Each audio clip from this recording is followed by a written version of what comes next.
Clearly frustrated Pep Guardiola. What did you make of Manchester City, Shay, your old club, in that second half in particular? Yeah, they were poor. I know he's complaining about the goal. We'd maybe have a look at that if we get another chance to Donnarumma, the challenge on Donnarumma. But at the time, we didn't see it. We were looking maybe at the offsides or not.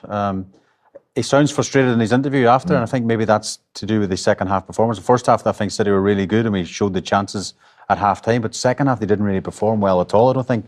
And that will be a worry. And I suppose, like any winner, he's really disappointed after the game when they don't get a result. So I didn't see a foul on Donnarumma, and maybe if we see the pictures again, I might be proved wrong. Well, let's have a look at it, shall we? Let's have a look, yeah. What do you see in here, Alan? I know he went down, Al, but I don't know if there's enough on it. I don't know.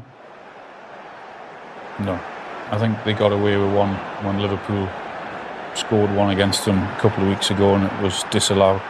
They're not getting that as a foul, Shay. I understand his frustration because his team had been beaten and well beaten in the second half because they didn't create a lot. Not necessarily agree they played well first half. I think if Newcastle were on their game and finishing, they could have scored 6 or 7. So I think sometimes you have to come in and say the better team won today, and I think Newcastle deserved that. But I understand his frustration. He's raw just after the game. He's seen his team beaten in a really tough game. But for me, nothing wrong with the goal Newcastle scored, and the concern would be is that how many chances they're giving up, not on the refereeing decisions or bad luck. It was how many chances Newcastle created today, because if they'd have had their finishing boots on, as I said, they should have scored 6 or 7. They missed 4 absolute sitters, and the way they carved City open would be the bigger concern for me. Yeah, I guess the question, Shay, is where are Manchester City then in this title picture? You look, since the September international break, their only defeat was against Aston Villa. A lot of people saying City are back and they're going to be the closest challengers to Arsenal, with Liverpool obviously slipping away. But you look at the away form and the last 5 away games, as you can see there: Brighton, Arsenal, Brentford, Aston Villa, and now Newcastle, and 3 red dots. Yeah, that's a worry. I mean, we talk about it. Newcastle's away form.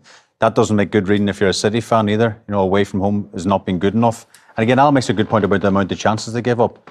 If you look at Arsenal, for example, who's sitting at the top of the league, people get a shot at Arsenal these days. They're nearly celebrating. Man City are conceding too many chances, conceding goals as well. But we'll go back to the first half. Haaland had 2 1v1s, I think, in the first half today.